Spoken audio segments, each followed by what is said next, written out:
কষ্টের কারণ হচ্ছে আসলে এখন বিজ্ঞ আদালতের উপর আমাদের পুরো ভরসা রয়েছে। যেহেতু আমরা আপিল করেছি খুবই স্বাভাবিকভাবে, আমরা তো আপিল করবোই, তাই না? আমরা আপিল করবেন, আসামি পক্ষে যারা আছে তারা আপিল করবেন, এটা তো স্বাভাবিক একটা প্রক্রিয়া। কিন্তু আমাদের চেয়ে নিশ্চয়ই বিজ্ঞ আদালতের ওনারা অনেক সব কিছু যাচাই বাছাই করেই তো রায়টা দিয়েছেন। তো সেই ক্ষেত্রে আসলে আমরা কোনো অসন্তুষ্টি সেটা বলবো না। যেই রায়টা হয়েছে আজকে, এই রায়টা নিয়ে আমরা সন্তুষ্ট আছি, কিন্তু আমরা এক্সিকিউশনের জন্য ওয়েট করব। আমরা চাইব দ্রুত অ্যাপিলেট ডিভিশনে যেন নিষ্পত্তি হয় যত দ্রুত সম্ভব।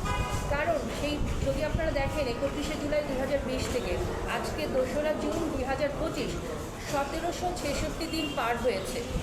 সহজ বিষয় নয়, কিন্তু এখনও কিন্তু এক্সিকিউশন হয়নি জিনিসটা। যেদিন এক্সিকিউশন হবে রায়টা, সেদিন আমরা পুরোপুরি সন্তুষ্ট। আরেকটা বিষয় আপনারা কি আচ্ছা, এখানে হচ্ছে সরকার পরিবর্তনের কারণে পেয়েছি কিনা, আর উনি সেনা কর্মকর্তা হওয়ার কারণে এটা আমাদের জন্য সহজ হয়েছে কিনা।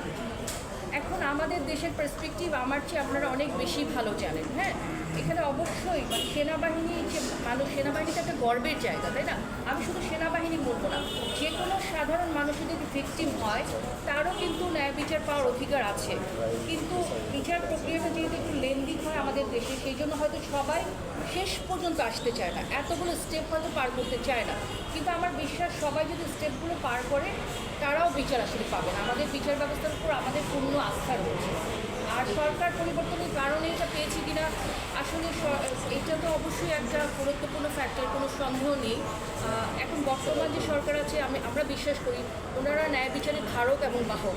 তো সেই ক্ষেত্রে অবশ্যই বিচারটা ত্বরান্বিত হয়েছে আমরা বলবো, এতে কোনো সন্দেহ নেই।